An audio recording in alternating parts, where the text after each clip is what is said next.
So that was Dead Man's Bones with In the Room Where You Sleep. So that's using the Conjuring soundtrack. But Dead Man's Bones are on the label Anti, which is the same record label as some of my favourite artists, Nick Cave and Tom Waits. And believe it or not, Dead Man's Bones is a guy called Zach Shields, who probably none of you have heard of, and I hadn't heard of him before hearing about the band. And Ryan Gosling, the actor from The Notebook and lots of other films. But bizarre that he's in a band. It's one of those weird things where actors decide that they want to be in a band, and obviously sometimes that yields terrible results, and other times that leads fantastic results, like Dead Man's Bones, which are a really cool band. They've got an album called Dead Man's Bones, which you can get on Amazon and iTunes and everywhere else. So, yeah, go and look them up, find out some more about them. They're a really cool band. So in what could potentially be a new segment of the show that I might do regularly, I'm going to play you an interview with a serial killer. This isn't an interview I conducted, of course. Unfortunately, I don't have the access to go and talk to serial killers in prison. That would be kind of cool if I did. But this is an old interview from, I don't know, 15, 20 years ago with the famed serial killer, probably the most famous serial killer of all time, Charles Manson. So it's just a little 3-minute interview, but I found this when I was looking for material for the show, and I just thought it would be interesting. And say this might become a regular part of the show. I might pull up some interviews with Ted Bundy and John Wayne Gacy and whoever I can find, really, and just kind of weave it into the show. So here's an interview with Charles Manson. Check this, man. What, the problem? No, you're born with a survival instinct to be selfish. Oh, even though JC said spare the rod and spoil the child. You dig? So the first thing that happens, man, is they start giving you their thoughts and making things out of you that they want to make out of. Man, and by the time you reach 30, you're exactly what they want. You're a free soul standing in a cage who has to die because he was taught that he has to die, and he has to eat because he was taught that everyone must eat. Why, you would be insane. And they said, don't go insane. And they said, let me help you. Yeah. Mm-hmm. Do you read a lot? No, I don't read at all. You don't read at all? I was lucky. I got out of the race early.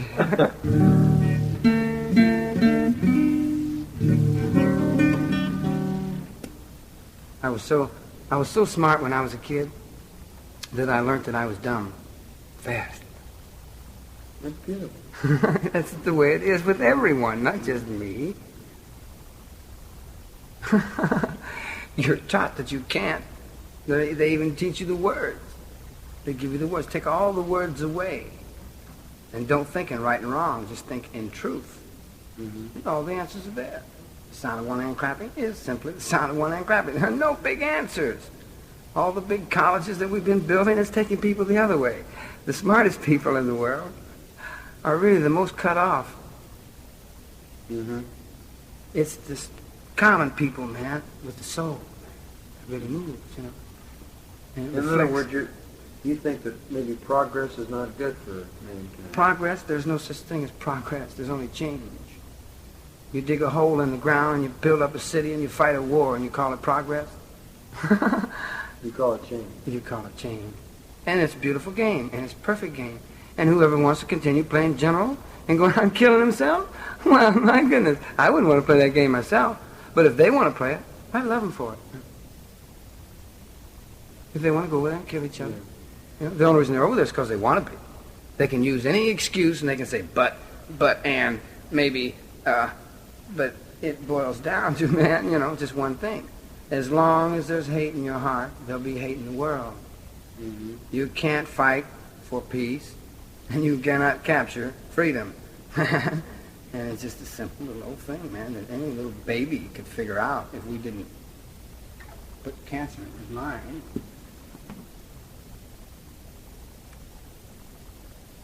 Then love is the total answer? If someone beats you with a whip and you love the whip, what's he doing? He's making a fool out of himself. Old JC said turn the other cheek. It's a simple thing, man. You know. It's heaven right here, Jack, right here. So that was a snippet from an interview with Charles Manson. Certainly a very odd gentleman. He had, I mean, for all his faults, for all the terrible, terrible things that he did, and there's no denying that what he did was terrible, he did have some interesting ideas, definitely. Did you know as well that at one point in Folsom Prison, when Manson was in Folsom, he had a cell across the way from Timothy Leary, the godfather of the acid movement. Can you imagine the conversations that those two would have had? I mean, it was only for like a couple of weeks, I think, that they were in the same cell block and literally opposite cells, but whoever put that together is either a genius or insane. But yeah, amazing. So I've got time for a little bit more music. I'm going to play you some music now by the Dresden Dolls, who I played on the show before, but this is a really creepy song of theirs. This is a song entitled Slide.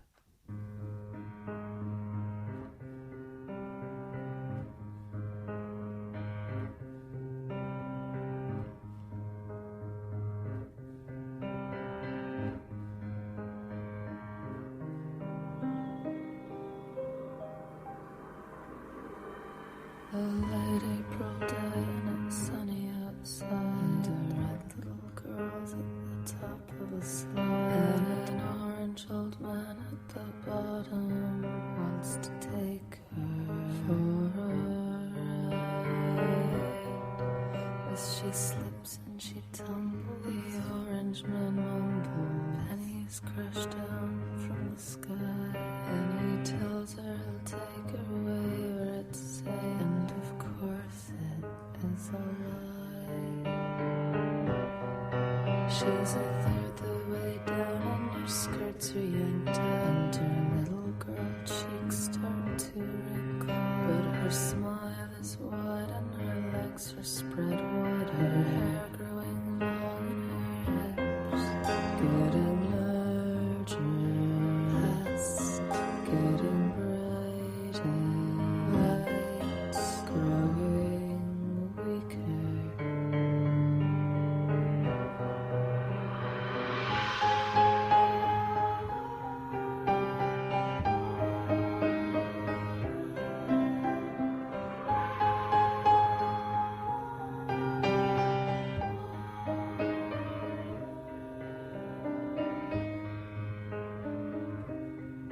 She is halfway down now, but the man is impatient. Shakes change in his pocket, he might have to wait, but she's coming. She's coming. She's coming. Who are you blaming? They're just playing. That's a good one.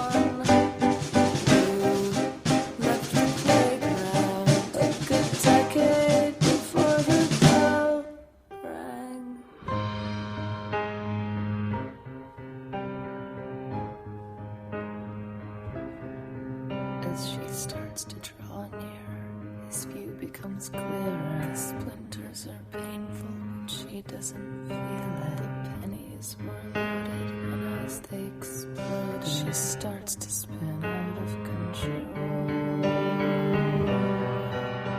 Her eyes are now closed, her sleeves are unrolling. Up past her head, her veins are all showing.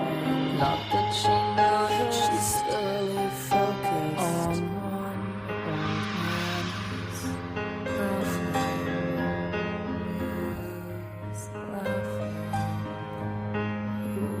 who's laughing.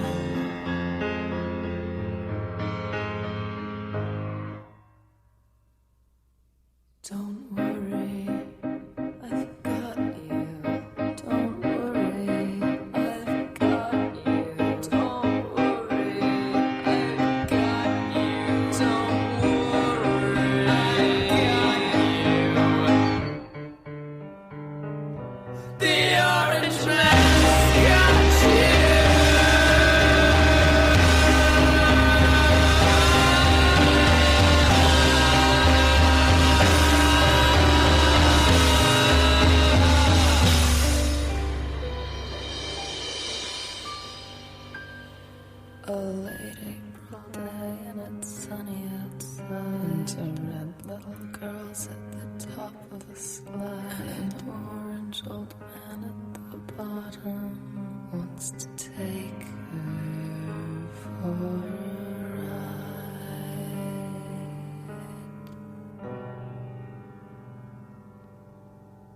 So that was the Dresden Dolls there with Slide.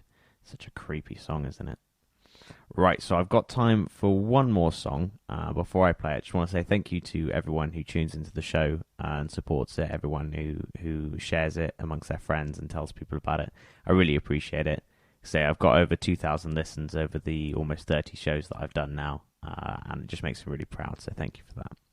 Right, so like I say, the last song that I'm going to play for you is from the Sinister soundtrack, and it's just a really, really creepy piece of music. It's probably going to unsettle you a little bit. If it's nighttime, and you're listening to this at nighttime, which is the best time to listen to Grave Encounters, as far as I'm concerned, then, yeah, you might want to get some Simpsons or Futurama or something ready for after this so you don't freak yourselves out.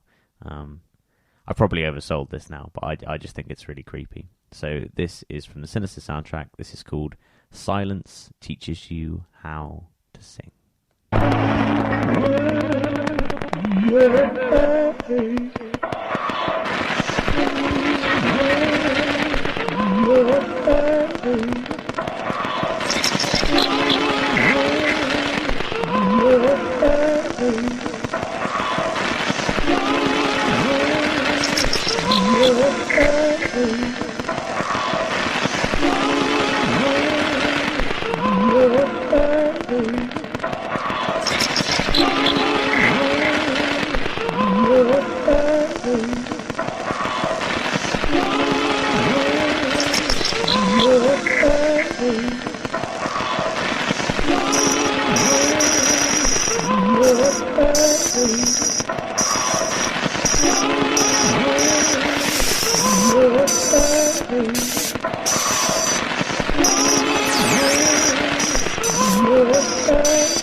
Wasn't that horrible and unsettling? That is Silence Teaches You How to Sing from the